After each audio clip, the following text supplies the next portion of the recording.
ദൈവത്തിൻ്റെ അതിപരിശുദ്ധമായ നാമം മഹത്വപ്പെടുമാറാകട്ടെ. G of good news today Christian ചാനലിലേക്ക് എല്ലാവർക്കും സ്വാഗതം. നിങ്ങൾ ദയവ് ചെയ്ത് എൻ്റെ ഈ വീഡിയോകളെല്ലാം സബ്സ്ക്രൈബ് ചെയ്യുകയും മറ്റുള്ളവരിലേക്ക് അത് ഷെയർ ചെയ്യുകയും ചെയ്യുക. ഈ കാലഘട്ടത്തിൽ സംഭവിച്ചുകൊണ്ടിരിക്കുന്ന ആനുകാലിക സംഭവങ്ങൾ അത് വിലയിരുത്തുകയും ദൈവവചനത്തിൻ്റെ അടിസ്ഥാനത്തിൽ പരിശോധിക്കുകയും ദൈവത്തിൻ്റെ ദൂത്, ദൈവത്തിൻ്റെ അരുളപ്പാടുകൾ, ദൈവം എന്ത് പറയുന്നു എന്നുള്ള ദൈവത്തിൻ്റെ ആലോചനയും അതൊരു പ്രവചന ശുശ്രൂഷയായിട്ട് ചെയ്തുകൊണ്ടിരിക്കുവാൻ കർത്താവ് എന്നെ സഹായിക്കുന്നു. ഇന്ന് ഞാൻ ഈ വചനം ശുശ്രൂഷിക്കുവാനായിട്ട് ആരംഭിച്ച സമയം മുതൽ അതിഭയങ്കരമായ തടസ്സങ്ങൾ എനിക്ക് നേരിടേണ്ടതായിട്ട് വന്നു. വളരെ പ്രാവശ്യം ഞാനത് സ്റ്റാർട്ട് ചെയ്യുകയും അത് പല പ്രാവശ്യം അത് നിർത്തേണ്ടതായിട്ട് വരികയും ചെയ്തു.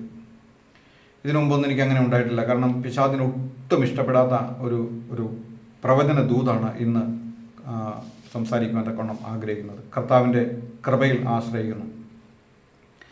ഇന്ന് നാം ധ്യാനിക്കുവാനായിട്ട് പോകുന്ന ദൈവത്തിൻ്റെ വചനം ലൂക്കോസ് എഴുതിയ സുവിശേഷം 6-ാം അധ്യായത്തിൻ്റെ 6, 7, 8 വാക്യങ്ങളാണ്.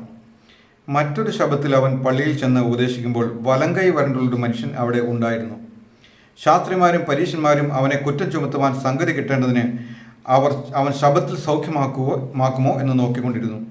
അവരുടെ വിചാരം അറിഞ്ഞിട്ട് അവൻ വരണ്ട കൈയുള്ള മനുഷ്യനോട് എഴുന്നേറ്റ് നടുവിൽ നിൽക്കുക എന്ന് പറഞ്ഞു. ഇവിടെ ഈ വചനം കർത്താവ് പറയുമ്പോൾ മറ്റൊരു ശബ്ദത്തിൽ എന്ന് പറഞ്ഞിട്ടാണ് അവിടെ രേഖപ്പെടുത്തിയിരിക്കുന്നത് ലൂക്കോസ്. മറ്റൊരു ശബ്ദത്തിൽ എന്ന് പറഞ്ഞാൽ ഇതിനു മുമ്പ് ഒരു ശബ്ദത്തിൽ കർത്താവ് 18 വർഷം പ്രായമുള്ള 18 വർഷം കൂനിയായിരുന്ന ഒരു സഹോദരിയെ സൗഖ്യമാക്കിയിട്ടുണ്ട്. അവളുടെ കൂന് നിവരുവാൻ ഇടയായി തീർന്നിട്ടുണ്ട്. അപ്പോൾ ഇങ്ങനെ കർത്താവ് സൗഖ്യമാക്കുമ്പോൾ ഈ പരീശന്മാരും ശാസ്ത്രിമാരും അവർക്കത് സഹിക്കാനായിട്ട് പറ്റുകയില്ല. നിനക്ക് വേറെ ഇഷ്ടം പോലെ ദിവസങ്ങളുണ്ടല്ലോ, നീ എന്തിനാണ് ശബ്ദത്തിൽ സൗഖ്യമാക്കുന്നതെന്ന് അവർ ചോദിക്കുകയാണ്. അവരുടെ ഈ കപടഭക്തിയും സ്തോത്രവും എല്ലാം അറിഞ്ഞിട്ട് കർത്താവ് പറഞ്ഞു, നിങ്ങൾക്കൊരു കാളയോ ഒരു കഴുതയോ ഉണ്ടെങ്കിൽ അത് കിണറ്റിൽ വീണാൽ ശബ്ദത്തിൽ നിങ്ങളതിനെ എടുക്കുകയില്ലേ? അതിൻ്റെ കാലോ കൈ ഒടിഞ്ഞാൽ നിങ്ങളതിനെ മരുന്ന് കെട്ടി ചികിത്സിക്കുകയില്ലേ? അപ്പോൾ പിശാച് കെട്ടിവെച്ചിരിക്കുന്ന ഈ മനുഷ്യനെ കെട്ടഴിച്ചു വിടേണ്ടത് ഒരു മനുഷ്യൻ എന്നുള്ള നിലയിൽ അവൻ എത്രയോ അർഹതയുള്ളവനാണ്, ആ കാര്യത്തിൽ എത്രയോ അർഹതയുള്ളവനാണെന്ന് കർത്താവ് അവരോട് പറയുകയുണ്ടായി. ഇവിടെയും കർത്താവ് ഈ പള്ളിയിലേക്ക് വന്നപ്പോൾ തന്നെ അവിടെ ഒരു മനുഷ്യൻ നിൽക്കുന്നുണ്ട്. ആ മനുഷ്യനെ സംബന്ധിച്ചിടത്തോളം അവൻ കൈ ശോഷിച്ചിട്ടുള്ള ഒരു മനുഷ്യനാണ്. അപ്പോൾ ഇവരുടെ ചിന്താഗതി മുഴുവൻ കർത്താവ് ഇന്ന് ഇവനെ സൗഖ്യമാക്കുമോ എന്നുള്ളതാണ് ഇവരുടെ ചിന്താഗതി. ഇവരുടെ ചിന്താഗതി മനസ്സിലാക്കിയ കർത്താവ് പറഞ്ഞു, നീ എഴുന്നേറ്റ് നടുവിൽ നിൽക്കുക എന്ന് പറഞ്ഞു. ഞാനിന്ന് സംസാരിക്കാനായിട്ട് ആഗ്രഹിക്കുന്ന വിഷയം രോഗിയെ സൗഖ്യമാക്കിയ വിഷയമൊന്നുമല്ല സംസാരിക്കാനായിട്ട് ആഗ്രഹിക്കുന്നത്. നീ എഴുന്നേറ്റ് നടുവിൽ നിൽക്കുക എന്ന് ഈ മനുഷ്യനോട് കർത്താവ് പറഞ്ഞു. അവിടെ ശാസ്ത്രിമാരുണ്ട്, പരീശന്മാരുണ്ട്, ഒരു ജനസമൂഹം അവിടെ ഉണ്ട്. ആ പള്ളിയിൽ ഒരു വലിയ ജനക്കൂട്ടത്തിൻ്റെ നടുവിൽ ആ മനുഷ്യൻ നിർത്തിയിരിക്കുകയാണ്. എന്തിനാണ് യേശു കർത്താവ് ഈ പള്ളിയുടെ മധ്യത്തിൽ, ഈ ജനസമൂഹത്തിൻ്റെ മധ്യത്തിൽ ഈ മനുഷ്യൻ നിർത്തിയിരിക്കുന്നത്? അതാണ് നാം ഇന്ന് ചിന്തിക്കുവാനായിട്ട് പോകുന്നത്. ഇവിടെ ഈ മനുഷ്യനെ കർത്താവ് ഈ ജനത്തിൻ്റെ നടുവിൽ നിർത്തിയിരിക്കുന്നത് യേശു കർത്താവ് ആരാണെന്ന് കാണിച്ചു കൊടുക്കുവാൻ വേണ്ടിയിട്ടാണ്. അല്ലാതെ ഈ നിൽക്കുന്ന മനുഷ്യൻ്റെ കുടുംബമാഹാത്മ്യമോ അവൻ്റെ മറ്റേ പാരമ്പര്യമോ അല്ലെങ്കിൽ അവൻ്റെ കഴിവുകളോ അവൻ്റെ പ്രശസ്തിയോ ഒന്നും കാണിച്ചു കൊടുക്കുവാനായിട്ടല്ല. ഈ മനുഷ്യനെ ജനത്തിൻ്റെ മധ്യ കർത്താവ് നിർത്തിയിരിക്കുന്നത് യേശു കർത്താവ് ആരാണെന്ന് ഇവനിലൂടെ കാണിച്ചു കൊടുക്കുവാനായിട്ട് പോവുകയാണ്. എന്നെ കേൾക്കുന്ന പ്രിയ സഹോദര, പ്രിയ സഹോദരി, നീ ഇന്ന് കടന്നു പോകുന്ന സാഹചര്യത്തിൽ ദൈവം നിന്നെ നിർത്തിയിരിക്കുന്നത് യേശു കർത്താവ് ആരാണെന്ന് മറ്റുള്ളവർക്ക് കാണിച്ചു കൊടുക്കാൻ വേണ്ടിയിട്ടാണ്.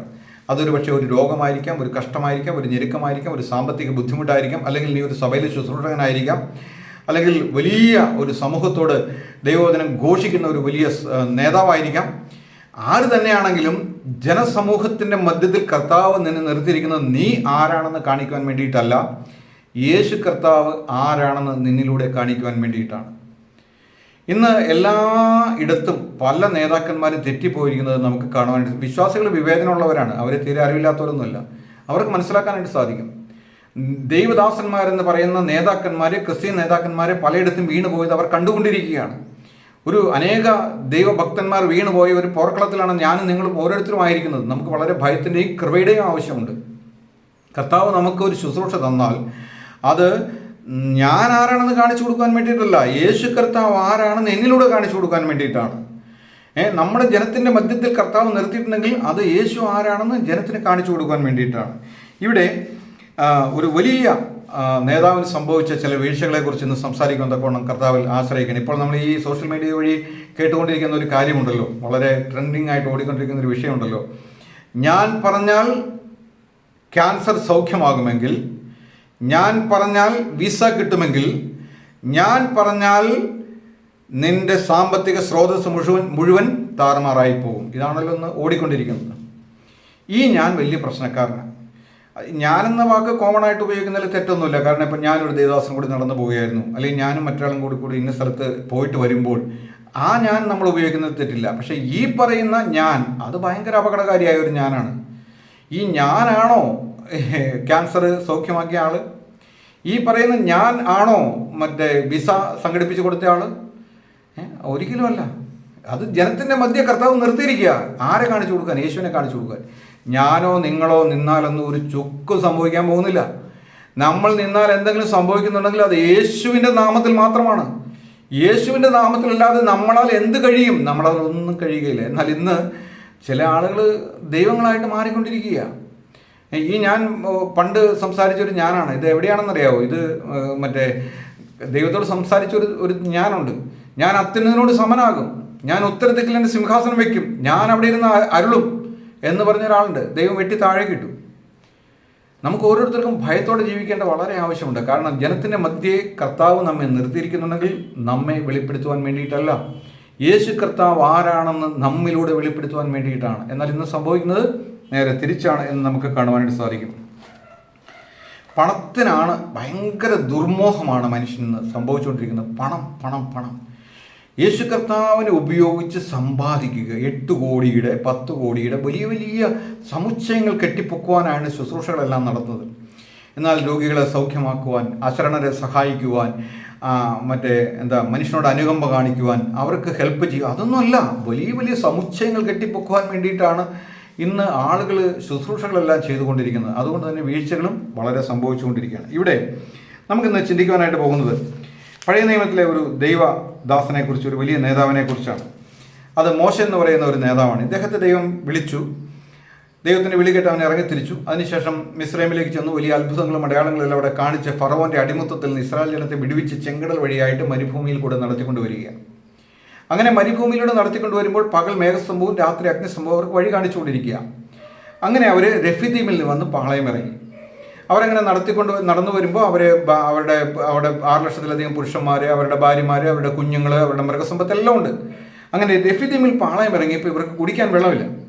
ഇവർക്ക് കുടിക്കാൻ വെള്ളമില്ലാതായി കഴിഞ്ഞപ്പോൾ ഇവർ മോശയോട് പറഞ്ഞു, നീ ഞങ്ങളെ എന്തിനാണ് മിസ്രൈമിൽ നിന്ന് കൊണ്ടുവന്നത്?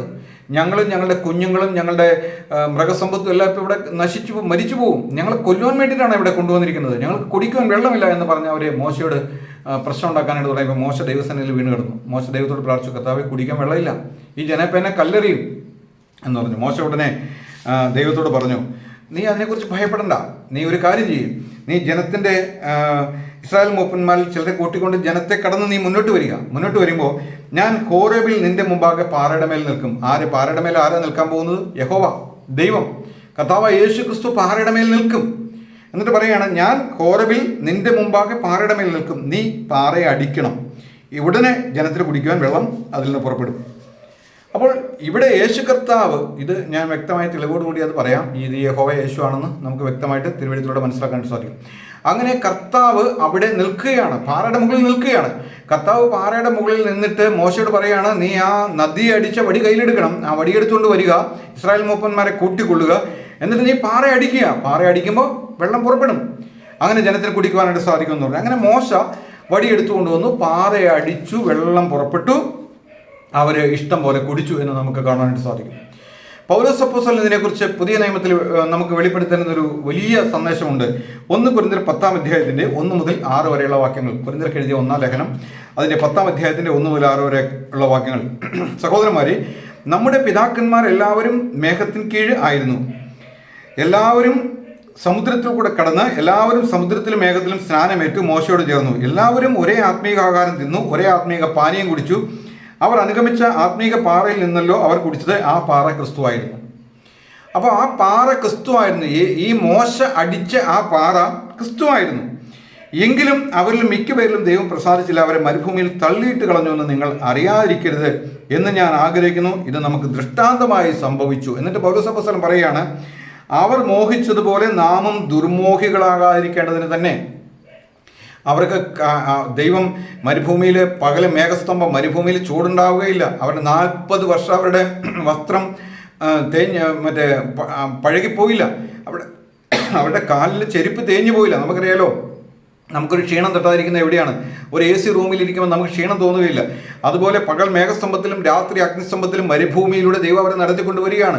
ഒരു AC പ്രൊട്ടക്ഷനോട് കൂടി ദൈവം നടത്തിക്കൊണ്ട്, അവരുടെ വസ്ത്രം പഴകുന്നില്ല, അവരുടെ ചെരുപ്പ് തേഞ്ഞു പോകുന്നില്ല. അത്രയ്ക്ക് കംഫർട്ടായിട്ട് നടത്തിക്കൊണ്ടുവന്ന് അവർക്ക് മന്ന, കൊത്താമ്പലരി പോലെ തേൻ ചേർത്ത ദോശ പോലെ നല്ല മധുരമുള്ള ദോശ അവർക്ക് കൊടുത്തു, മന്ന കൊടുത്തു. അങ്ങനെ നടത്തിക്കൊണ്ടുവരുന്ന ഈ ജനം ഇപ്പോൾ ദൈവത്തോട് ദുർമോഹികളായി തീർന്നിരിക്കുക. അവർ മോശയോട് പിറുപിറുക്കുകയാണ്. അങ്ങനെ മോശ പാറയെ അടിച്ചു. ആ പാറ ക്രിസ്തുവായിരുന്നു. അവരെ അനുഗമിച്ച പാറയിൽ നിന്നാണ് അവർ കുടിച്ചത്. അവരെ അനുഗമിച്ച പാറയിൽ നിന്നാണ് അവർ ആഹാരം കഴിച്ചത്. അത് ആ പാറ ക്രിസ്തുവായിരുന്നു എന്ന് പൗലോസ് അപ്പോസ്തലൻ പറയുകയാണ്. ഇങ്ങനെ ഇവർ മുന്നോട്ട് പോയി. അവർ വീണ്ടും മുന്നോട്ട് പോയി കാദേശിലെത്തി. ഈ കാദേശിലെത്തി കഴിഞ്ഞപ്പോൾ വീണ്ടും അവിടെയും വെള്ളത്തിൻ്റെ പ്രശ്നം വന്നു. അവിടെയും വെള്ളമില്ലാതായി കഴിഞ്ഞപ്പോൾ ഇവർ ദൈവ അത്ഭുതങ്ങളെ ചെയ്യുന്നത് അവർ കണ്ടിട്ടും അവർ മത്സരിച്ചുകൊണ്ട് പിറുപിറുക്കുകയാണ്. അവർ വീണ്ടും പിറുപിറുക്കുകയും വീണ്ടും മോശയോട് പറയുകയാണ്, ഞങ്ങൾക്കിവിടെ മാതളപ്പഴമില്ല, ഞങ്ങൾക്കിവിടെ മുന്തിരിങ്ങയില്ല, ഞങ്ങൾക്കിവിടെ വിത്തില്ല, അത്തിപ്പഴങ്ങളില്ല, കുടിക്കാൻ വെള്ളം കൂടിയില്ല, ഞങ്ങളെ കൊല്ലുവാൻ നീ കൊണ്ടുവന്നിരിക്കുകയാണോ എന്ന് പറഞ്ഞ് മോശയോട് വീണ്ടും പിറുപിറുക്കുന്നത് കാണുവാനായിട്ട് സാധിക്കും. ഇത് നമ്മൾ സംഖ്യാപുസ്തകത്തിൽ നോക്കിയാൽ കാണുകയുള്ളൂ. പുറപ്പാട് പുസ്തകത്തിലില്ല. സംഖ്യാപുസ്തകം 20-ാം അധ്യായത്തിൻ്റെ 1 മുതൽ ഉള്ള വാക്യങ്ങൾ നമ്മൾ പരിശോധിക്കുമ്പോൾ ഈ ജനം പിറുപിറുക്കുന്നത് കാണുവാനായിട്ട് സാധിക്കും. ഞങ്ങൾക്ക് വിത്തില്ല, ഞങ്ങൾക്ക് പഴയെങ്കിലും തിന്ന ദാഹം മാറ്റാമായിരുന്നു, മുന്തിരിപ്പഴവും ഇല്ല, അത്തിപ്പഴവും ഇല്ല, യാതൊന്നും ഞങ്ങൾക്കില്ല. ഉടനെ മോശ വീണ്ടും ദൈവസേനയിൽ പോയി കിടന്നു. എന്നിട്ട് പറഞ്ഞു, ജനം ഇപ്പോൾ പ്രശ്നത്തിലാണ്, നീ സഹായിക്കണമെന്ന് പറഞ്ഞു. ഉടനെ കർത്താവ് പറഞ്ഞു, നീ സഭയെ വിളിച്ചുകൂട്ടി വടി കയ്യിലെടുക്കുക, അവർ കാണുക പാറയോട് കൽപ്പിക്കാനായിട്ട് പറഞ്ഞു. ഇവിടെ കർത്താവ് മോശയോട് പ്രത്യേകം പറയുന്ന ഒരു കാര്യമുണ്ട്. പുറപ്പാട് പുസ്തകം 17-ാം അധ്യായത്തിൽ മോശയോട് പറയുന്നത് നീ പാറയെ അടിക്കുക. ഇവിടെ കർത്താവ് പറയുന്നത് നീ വടി കയ്യിലെടുക്കുക, പക്ഷെ നീ പാറയോട് കൽപ്പിക്കുക എന്നാണ് പറയുന്നത്. എന്നാൽ മോശ എന്ത് ചെയ്തു? മോശ വടി കയ്യിലെടുത്തു. വടി കയ്യിലെടുത്തിട്ട്, മത്സരികളെ കേൾക്കുവിൻ, ഈ പാറയിൽ നിന്ന് ഞങ്ങൾ നിങ്ങൾക്ക് വേണ്ടി വെള്ളം പുറപ്പെടുവിക്കുമോ എന്ന് പറഞ്ഞു. ആരാണ് ഇപ്പം പുറപ്പെടുവിക്കുന്ന ആള്? മുൻപ് ദൈവം വെള്ളം പുറപ്പെടുവിച്ചു, ഇപ്പം പറയാണ് ഞങ്ങൾ നിങ്ങൾക്ക് വേണ്ടി വെള്ളം പുറപ്പെടുവിക്കുമോ എന്ന് പറഞ്ഞ് മോശ കൈ ഉയർത്തി വടികൊണ്ട് പാറയെ 2 പ്രാവശ്യം അടിച്ചു. ഈ പാറ തകർക്കപ്പെട്ട യേശുക്രിസ്തുവിൻ്റെ ഒരു നിഴലായിരുന്നു. ആ പാറയെ ഒരു പ്രാവശ്യമേ ദണ്ഡനത്തിന് ഉപയോഗിക്കാൻ പാടുള്ളൂ, ഒരു പ്രാവശ്യമേ പാവപരിഹാര യാഗമുള്ളൂ, ഇനി ഒരു യാഗമില്ല. എന്നാൽ മോശ 2ാമതും ആ പാറയെ അടിച്ചു. യേശുക്രിസ്തുവിനെ ദൈവം പറഞ്ഞത് നീ പാറയോട് കൽപ്പിക്കുക എന്നാണ് പറഞ്ഞത്. എന്നാൽ 2ാമതും അവൻ പാറയെ അടിച്ചു. വെള്ളം പുറപ്പെട്ടു, ജനം കുടിച്ചു. പക്ഷേ ദൈവം മോശയുടെ കാര്യം പറഞ്ഞു. അതിൻ്റെ 2 പ്രാവശ്യം അടിച്ചു കഴിഞ്ഞപ്പോൾ ആവർത്തന പുസ്തകം വായിക്കുമ്പോൾ ശരിക്കും ഞാൻ ഭയന്ന് നിലവിളിച്ചു, കർത്താവേ എന്ന് പറഞ്ഞ് ഞാൻ നിലവിളിച്ചു. കാരണം എന്താണെന്നറിയാമോ? മോശയുടെ ആവർത്തന പുസ്തകം 32-ാം അധ്യായത്തിൻ്റെ 49 മുതൽ 52 വരെയുള്ള വാക്യങ്ങൾ വായിക്കുമ്പോൾ, ആവർത്തന പുസ്തകം 32-ൻ്റെ അതിൻ്റെ 49 മുതലുള്ള വാക്യങ്ങൾ വായിക്കുമ്പോൾ, അന്ന് തന്നെ യഹോവ മോശയോട് അരുളിച്ചെയ്തത്, നീ യെരീഹോവിനെതിരെ മോവാബ് ദേശത്തുള്ള ഈ അബാരിം പർവ്വതത്തിൽ നെബോ മലമുകളിൽ കയറി ഞാൻ ഇസ്രായേൽ മക്കൾക്ക് അവകാശമായി കൊടുക്കുന്ന കനാൻ ദേശത്ത് നോക്കി കാണുക. മോശേനെ അഹരോനെയും അതുപോലെ തന്നെ ഇസ്രായേൽ ജനത്തെല്ലാം വിടുവിച്ചുകൊണ്ട് വന്നിരിക്കുന്നത് കനാൻ ദേശം കൊടുക്കാൻ വേണ്ടിയിട്ടാണ്. മിസ്രൈമിൻ്റെ ഇരുമുലയിൽ നിന്ന് വിടുവിച്ചുകൊണ്ട് വന്ന് ഞാൻ നിങ്ങൾക്ക് വാഗ്ദത്ത ദേശമായ കനാൻ അവകാശമായിട്ട് തരും, അവിടെ നിങ്ങൾ നടാത്ത മുന്തിരിവള്ളിയും പാലും തേനും ഒഴുകുന്ന ദേശം കൊടുക്കുമെന്ന് പറഞ്ഞ് വിളിച്ചുകൊണ്ട് വന്നിരിക്കുന്നതാണ്. ഇപ്പോൾ മോശയുടെ ദൈവം പറയുകയാണ്, നീ മലമുകളിൽ കയറി ഞാൻ ഇസ്രായേൽ മക്കൾക്ക് അവകാശമായി കൊടുക്കുന്ന കനാൻ ദേശം നോക്കിക്കാണുക. നിന്റെ സഹോദരനായ അഹ്റോൻ ഹോർ പർവ്വതത്തിൽ വെച്ച് മരിച്ചു, തൻ്റെ ജനത്തോട് ചേർന്നതുപോലെ നീ കയറുന്ന പർവ്വതത്തിൽ വെച്ച് നീയും മരിച്ച് നിന്റെ ജനത്തോട് ചേരും. നിങ്ങൾ സീൻ മരുഭൂമിയിൽ കാദേശിലെ കലഹജലത്തിൽ ഇസ്രായേൽ മക്കളുടെ മധ്യ വെച്ച് എന്നോട് അകൃത്യം ചെയ്യുകൊണ്ടും ഇസ്രായേൽ മക്കളുടെ മധ്യ വെച്ച് എന്നെ ശുദ്ധീകരിക്കായകൊണ്ടും തന്നെ നീ ദേശത്തെ നിന്റെ മുമ്പിൽ കാണും, എങ്കിലും ഞാൻ ഇസ്രായേൽ മക്കൾക്ക് കൊടുക്കുന്ന ദേശത്തേക്ക് നീ പ്രവേശിക്കുകയില്ല. ഞാൻ ശരിക്കും ഭയന്നുപോയി. കാരണം ഇത്രയും ജനത്തെ നടത്തിക്കൊണ്ടുവന്ന ഒരു ആത്മീക നേതാവ് എന്തുമാത്രം കഷ്ടം അനുഭവിച്ചു, എന്തുമാത്രം ത്യാഗം അനുഭവിച്ച് ജനങ്ങളുടെ ചീത്തവിളിയും മത്സരവും എല്ലാം കണ്ട് മനസ്സുമടുത്ത് അവരെ മരുഭൂമിയിലൂടെ കൊണ്ടുവന്നിട്ട് ഇപ്പോൾ ഒരു ചെറിയ കുറ്റമല്ല ദൈവത്തിൻ്റെ മുമ്പാകെ അതൊരു വലിയ കുറ്റമാണ്. നേതാക്കന്മാർ വരുത്തുന്ന പിഴവുകൾ ദൈവത്തിന് ഭയങ്കരമായിട്ട് ദൈവം കണക്ക് ചോദിക്കുന്നവരാണ്. വിശ്വാസികൾ വരുത്തുന്ന പിഴവുകൾക്ക് ദൈവം അത്രയ്ക്ക് കണക്ക് ചോദിക്കുകയില്ല. വിശ്വാസി 10 പ്രാവശ്യം തെറ്റിയതാലേ ദൈവം ഒരു പ്രാവശ്യം കണക്ക് ചോദിക്കുള്ളൂ. നേതാവ് ഒരു പ്രാവശ്യം തെറ്റിയതായി ഉടനെ ദൈവം കണക്ക് ചോദിക്കും. ദൈവം മോശയോട് പറയാണ്, നീ അത് കണ്ടോളാനായിട്ട് പറഞ്ഞു. ഒരു TV സ്ക്രീനിൽ എന്ന പോലെ കനാൻ ദേശം മുഴുവൻ മോശയ്ക്ക് കാണിച്ചു കൊടുത്തു. കനാൻ ദേശം മുഴുവൻ കാണിച്ചു കൊടുത്തിട്ട് പറഞ്ഞു, നീ അങ്ങോട്ട് കിടക്കില്ല എന്ന് പറഞ്ഞു. എനിക്കിത് വായിച്ചപ്പോൾ ഭയങ്കര സങ്കടം വന്നു, ഭയങ്കര ഭയം വന്നു. ദൈവത്തിൻ്റെ വചനം എത്ര ഭയങ്കരമാണ്. ഇതൊക്കെ ശുശ്രൂഷിക്കുവാനായിട്ട് നാം നിൽക്കുമ്പോൾ ദൈവഭയത്തോടെ നിന്നില്ല എങ്കിൽ ഇത് എത്ര ഭയങ്കരമാണെന്ന് ചിന്തിക്കുവാൻ തക്കോണം ഇടയായിട്ട് തരും. ദൈവം പറഞ്ഞു, നീ അങ്ങോട്ട് കിടക്കയില്ല എന്ന് പറഞ്ഞു. ഇസ്രായേൽ മക്കളുടെ മധ്യേ നീ എന്നെ ശുദ്ധീകരിക്കാത്തതുകൊണ്ട് ഇസ്രായേൽ മക്കൾക്ക് കൊടുക്കുമെന്ന് പറഞ്ഞാൽ ദേശത്തേക്ക് നീ കിടക്കയില്ല എന്ന് പറയും. നാം സേവിക്കുന്ന ദൈവം തീഷ്ണതയുള്ള ദൈവമാണ്.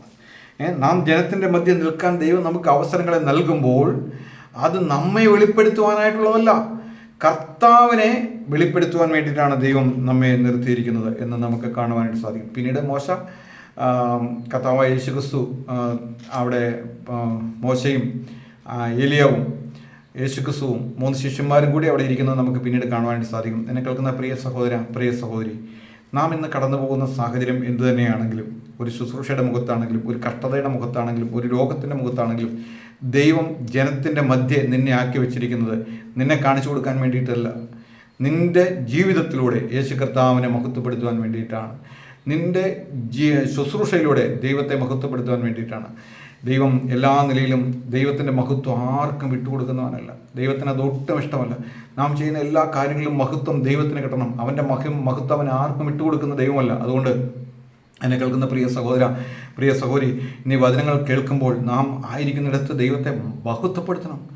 ഞാൻ എൻ്റെ കഷ്ടതയിൽ, എൻ്റെ വളരെ ഞെരുക്കത്തിൽ ഞാൻ കർത്താവിനോട് നിലവിളിച്ചു, കർത്താവേ, ഞാനന്ന് വളരെ ഭാരത്തോടെ, എൻ്റെ കടബാധ്യതയായിരുന്നു എൻ്റെ 7 വർഷത്തെ എൻ്റെ വലിയ കഷ്ടമെന്ന് പറയുന്നത്. ഞാൻ വിശ്വാസിയായിരിക്കെ ഒരു വ്യക്തിയുടെ കടം തീർക്കാൻ 40 വ്യക്തികളോട് ഞാൻ കടം വാങ്ങിച്ചു. അങ്ങനെ 40 വ്യക്തികളോട് കടം വാങ്ങിച്ച് പലിശ കൊടുത്തു. ഒരു മാസം 20,000, 15,000 അങ്ങനെ രൂപ പലിശ മാത്രം കൊടുത്തു. മുന്നോട്ട് പോകാൻ കഴിയാതെ ഒരു ദിവസം ഞാൻ എൻ്റെ കടയുടെ ഷട്ടർ ഇട്ടു. ഒരിക്കലും മുന്നോട്ട് പോകാൻ പറ്റാത്ത അവസ്ഥ വന്നു.